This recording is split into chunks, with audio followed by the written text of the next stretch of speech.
Hello students, welcome back to Atul sir commerce classes.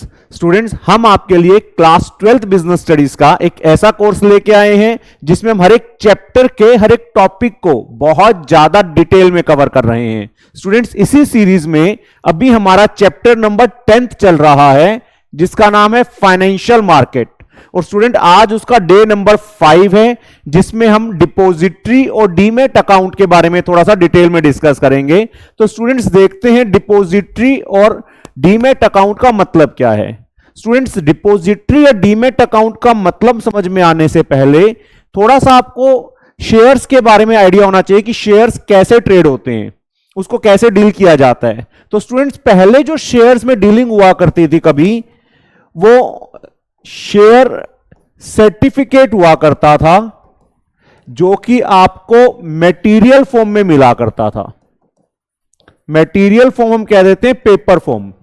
तो पहले कभी जब शेयर्स में डीलिंग होती थी तो अगर आप शेयर्स कहीं से खरीदते थे तो आपको पेपर की फॉर्म में एक सर्टिफिकेट आया करता था जो आप अपने पास रखते थे, बट उसमें चोरी होने के, फोर्जरी होने के, डिले होने के चांसेस बहुत ज्यादा थे। तो आजकल अगर हम बात करते हैं तो आजकल फिजिकल शेयर सर्टिफिकेट्स नहीं होते, मटेरियल फॉर्म में आपके पास फिजिकल शेयर सर्टिफिकेट नहीं आता। आजकल एक इलेक्ट्रॉनिक बुक एंट्री की फॉर्म में आपके पास शेयर्स आ जाते हैं। आपको अपने बैंक्स के पास जाके या आपको अपने डिपॉजिटरी पार्टिसिपेंट्स के पास जाके एक स्पेशल अकाउंट खुलवाना पड़ता है जिसको हम कहते हैं डीमैट अकाउंट। डीमैट अकाउंट के अंदर आपकी जो सिक्योरिटीज हैं, सिक्योरिटीज का मतलब जो आपके शेयर्स हैं, जो आपके डिबेंचर्स हैं, उनको इलेक्ट्रॉनिक फॉर्म में आपके पास रखा जाता है जिसमें आपके पास इलेक्ट्रॉनिक फॉर्म में एंट्री आ जाएगी। तो आजकल के टाइम पर पेपर की फॉर्म में आपके सिक्योरिटीज नहीं आती हैं, आपके अकाउंट में आ जाती हैं। उसके लिए आपको एक स्पेशल अकाउंट खुलवाना पड़ता है, उस अकाउंट का नाम है डीमैट अकाउंट। डीमैट अकाउंट एक ऐसा अकाउंट है जिसमें आपके पास जितनी भी सिक्योरिटीज होती हैं उनको आप इलेक्ट्रॉनिक फॉर्म में रख सकते हो। अब क्वेश्चन अराइज होता है, बच्चे ये डीमैट अकाउंट खुलेगा कैसे, किसके पास ओपन करेंगे, इसको ऑपरेट करना है तो कैसे करेंगे। तो स्टूडेंट्स, आज अपने टॉपिक में ये सारी चीजें बड़ा डिटेल में डिस्कस करेंगे। तो सबसे पहले एक डिपॉजिटरी करके ऑर्गेनाइजेशंस होती हैं।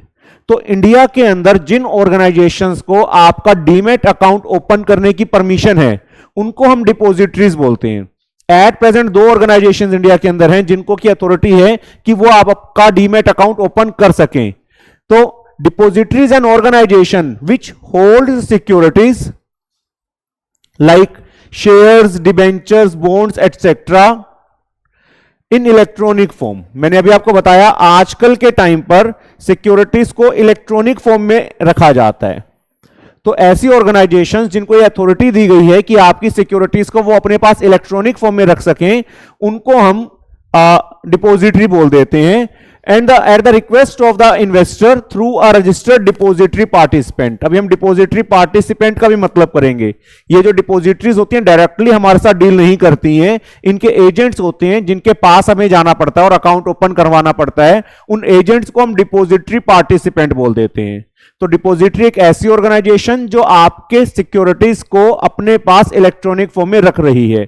जैसे बैंक आपका पैसा अपने पास रखता है, वैसे ही डिपॉजिटरीज जो होती हैं वो आपकी सिक्योरिटीज को अपने पास रखती हैं इलेक्ट्रॉनिक फॉर्म के अंदर।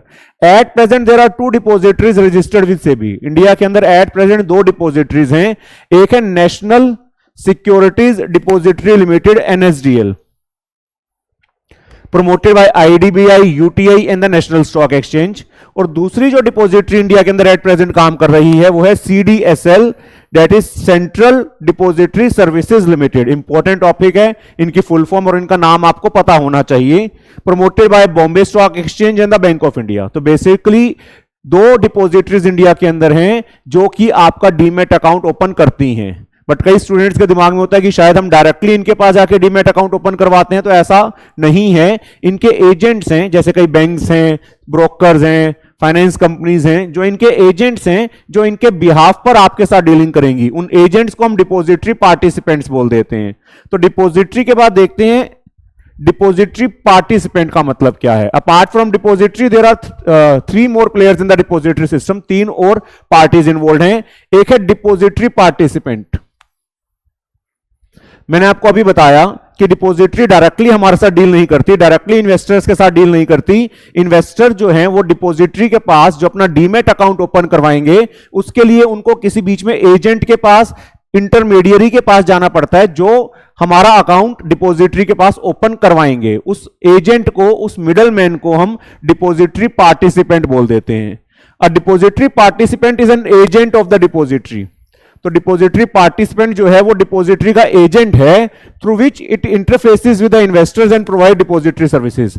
वो डिपॉजिटरी पार्टिसिपेंट के थ्रू हमारे साथ बातचीत करते हैं और हमें डिपॉजिटरी की सर्विसेज प्रोवाइड करते हैं। DP act as a link or an agent between the depository and the owner of the securities। तो डिपॉजिटरी और इन्वेस्टर के बीच में जो लिंक का काम कर रहा है वो है डिपॉजिटरी पार्टिसिपेंट। जैसे HDFC बैंक इंडिया में DP का काम करता है, पंजाब नेशनल बैंक DP का काम करता है, ICICI bank and several other private financial companies are offering services as DP। तो कोई भी ऐसी ऑर्गेनाइजेशन जिसके पास आप जाते हो और वो डिपॉजिटरी का एजेंट है और आपका अकाउंट डिपॉजिटरी के पास वो ओपन करवा देता है, तो उसको हम डिपॉजिटरी पार्टिसिपेंट बोलते हैं।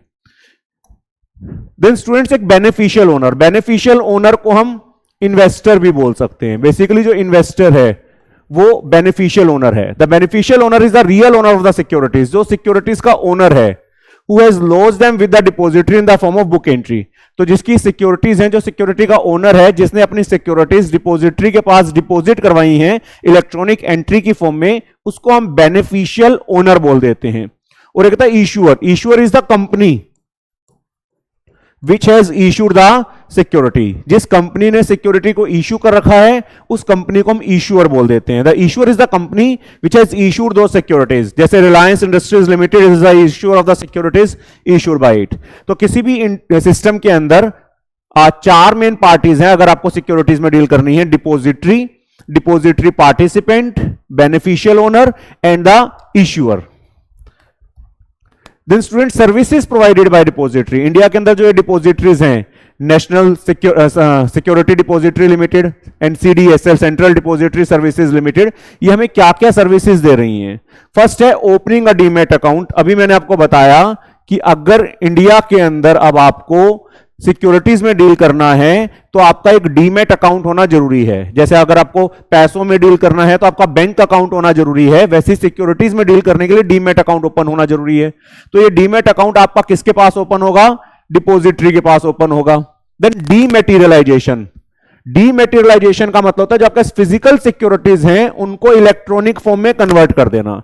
तो ये काम भी डिपॉजिटरी करती है। सपोज आपके पास पहले के कोई फिजिकल शेयर सर्टिफिकेट्स पड़े हैं, आप चाहते हो इलेक्ट्रॉनिक फॉर्म में कन्वर्ट हो जाएं, तो ये काम आपके बिहाफ पर डिपॉजिटरी करेगी। रीमैटेरियलाइजेशन मींस अगर आपके पास इलेक्ट्रॉनिक फॉर्म में सिक्योरिटीज हैं और आप उनको पेपर की फॉर्म में कन्वर्ट कराना चाहते हो, फिजिकल फॉर्म में कन्वर्ट कराना चाहते हो, वो भी डिपॉजिटरी आपके बिहाफ पर कर देगी। Converting securities held in electronic form back in the physical certificate form, ये काम भी डिपॉजिटरी हमारे बिहाफ पर करती है। डीमैटेरियलाइजेशन भी कर देती है, रीमैटेरियलाइजेशन भी कर देती है। Then maintaining record of securities held by the beneficial owner in the electronic form, जितनी भी सिक्योरिटीज का रिकॉर्ड मेंटेन करना है वो भी डिपॉजिटरी मेंटेन करती है। कब कितनी सिक्योरिटी हमारे अकाउंट में डेबिट हुई, कब कितनी सिक्योरिटीज हमारे अकाउंट में से क्रेडिट हुई, वो सारा रिकॉर्ड मेंटेन करने का काम भी कौन कर रहा है? डिपॉजिटरी कर रहा है। Settlement of trades by delivery और रिसीट ऑफ सिक्योरिटीज फ्रॉम और in the beneficial owner account. हमने कोई सेटलमेंट ट्रेड करा, हमने किसी सिक्योरिटी को सेल या परचेज करा, तो हमारे अकाउंट से दूसरे अकाउंट में सिक्योरिटी को ट्रांसफर करना, दूसरे अकाउंट से हमारे अकाउंट में सिक्योरिटीज को ट्रांसफर करने का काम भी डिपॉजिटरी हमारे बिहाफ पर करती है। Pledging of dematerialized securities and facilitating loans against shares. अगर आपके पास सिक्योरिटीज पड़ी हैं, कोई शेयर्स पड़े हैं, आप उनको सिक्योरिटी रख के, गिरवी रख के लोन लेना चाहते हो, तो उनको जो प्लेजिंग करवानी है, उनको सिक्योरिटी की फॉर्म में रखना है, वो भी डिपॉजिटरी आपके बिहाफ पर कर देती हैं। Then freezing of the demat account. कई बार क्या होता है, डीमैट अकाउंट को फ्रीज कर देते हैं, कोई इलीगल एक्टिविटीज में इन्वॉल्व है तो उनका अकाउंट ब्लॉक कर दिया जाता है, तो वो अकाउंट ब्लॉक करने का काम भी डिपॉजिटरी का ही होता है। सपोज गवर्नमेंट ने किसी इन्वेस्टर के ऊपर बैन लगा दिया और गवर्नमेंट ने ऑर्डर कर दिया कि इसके अकाउंट को फ्रीज कर दिया जाए, तो जो अकाउंट को फ्रीज करने का काम होगा वो भी कौन करेगा? डिपॉजिटरी ही करेगा। Then working of the demat system, India के अंदर डीमैट सिस्टम की वर्किंग क्या है, डीमैट अकाउंट काम कैसे करता है वो देखते हैं। सबसे पहले a depository participant either a bank, broker और फाइनेंशियल सर्विसेज कंपनी में भी आइडेंटिफाइड। अगर आपको सिक्योरिटीज में डील करना है इंडिया के अंदर तो आपको सबसे पहले किसी एक डीपी को फाइंड आउट करना पड़ेगा जिसके पास जाके आप अपना डीमैट अकाउंट ओपन करवा सको। ये आपको पता होना चाहिए, डीपी जो आपका डीमैट अकाउंट ओपन करवाएगा वो अपने पास ओपन नहीं करवाएगा, वो डिपॉजिटरी के पास ओपन करवाएगा। हाँ, डिपॉजिटरी के साथ हम डायरेक्टली डीलिंग नहीं कर सकते, इसलिए डीपी के थ्रू ही हम डिपॉजिटरी के साथ डीलिंग कर सकते हैं। An account opening form and documentation, pan card details, photograph, power of attorney में भी कंप्लीटेड। आप अकाउंट ओपनिंग फॉर्म डिपॉजिट करवाओगे और जो डॉक्यूमेंटेशन का काम है वो पूरा करेंगे। द फिजिकल सर्टिफिकेट, अगर आपके पास कोई फिजिकल सर्टिफिकेट है वो आप डीपी को दे दोगे along with the डीमेटेरियलाइजेशन request form. अगर आपके पास पहले से कोई फिजिकल शेयर सर्टिफिकेट्स पड़े हैं आप वो डीपी को दे दोगे, एक साथ में डीमेटेरियलाइजेशन रिक्वेस्ट फॉर्म दे दोगे कि हम अपने फिजिकल सर्टिफिकेट्स को इलेक्ट्रॉनिक फॉर्म में कन्वर्ट करवाना चाहते हैं। If shares are applied in a public offer, IPO आपने सुना होगा, आजकल जब कंपनी शेयर ऑफर करती है तो simple details of DP and demat account are to be given and the shares of on allotment would automatically be credited to the demat account. आपको अपने डीपी और डीमैट अकाउंट की detail company को देनी पड़ेगी और अगर आपको शेयर्स मिल जाएंगे तो डायरेक्टली आपके अकाउंट्स में वो शेयर कंपनी क्रेडिट कर देगी।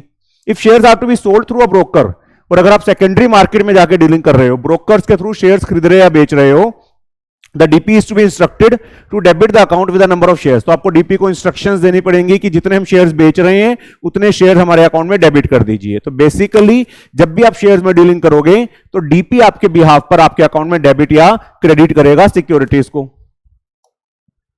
Then the broker then gives instruction to the DP for delivery of the shares to the stock exchange। आपने डीपी को इंस्ट्रक्शंस दे दी कि आप ब्रोकर के कहने पे आगे शेयर्स को ट्रांसफर कर देना, फिर ब्रोकर हमारे डीपी को इंस्ट्रक्शंस देगा जिससे कि आगे फर्दर शेयर्स स्टॉक एक्सचेंज में ट्रांसफर हो जाएंगे। The broker then receives payment and pay the person for the share sold. Broker को पैसे आ जाएंगे, वो हमें पेमेंट कर देगा। All these transactions are to be completed within 2 days, that is delivery of shares and payment received from the buyer on a T+2 basis। ये T+2 basis क्या होता है, इसको भी हम जब ट्रेडिंग प्रोसीजर करेंगे उसमें बहुत डिटेल में करेंगे। आजकल रूल हो गया कि जिस दिन ट्रांजैक्शन होगी उसके अगले 2 वर्किंग डेज के अंदर अंदर पूरी सेटलमेंट हो जानी चाहिए। तो बहुत ज्यादा एफिशिएंसी आज के टाइम पर बढ़ चुकी है। तो स्टूडेंट्स अगर ये सारा सिस्टम फॉलो करते हैं, इलेक्ट्रॉनिकली ट्रेडिंग हो रही है, डीमैट अकाउंट के थ्रू ट्रेडिंग हो रही है, तो उसके बेनिफिट्स क्या हैं वो देखते हैं। फर्स्ट है इट एंश्योर्स ट्रांसपेरेंसी। सारा का सारा काम कंप्यूटर स्क्रीन्स पे हो रहा है।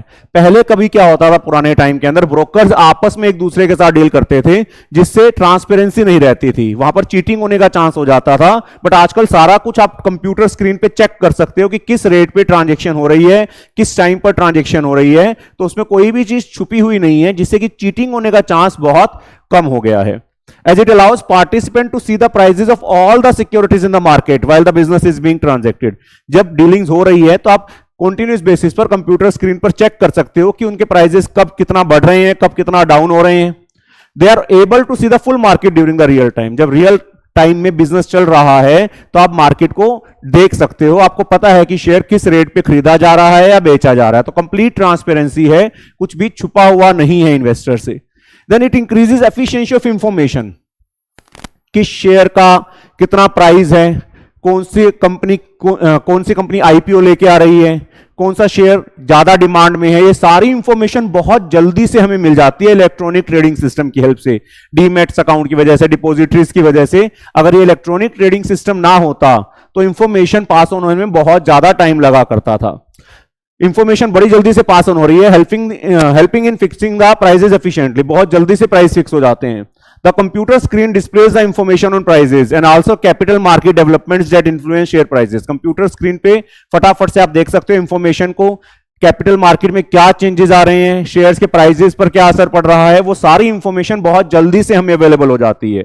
तो एफिशिएंसी जिसके साथ पहले इंफॉर्मेशन फ्लो करती थी वो बहुत कम होती थी, इंफॉर्मेशन रीच करने में टाइम लग जाता था। बट इलेक्ट्रॉनिक ट्रेडिंग सिस्टम आने के बाद इंफॉर्मेशन बहुत स्पीड से फ्लो करती है। That increases efficiency of operations। पूरा ओवरऑल जो हम काम करते हैं उसकी एफिशिएंसी बढ़ गई है।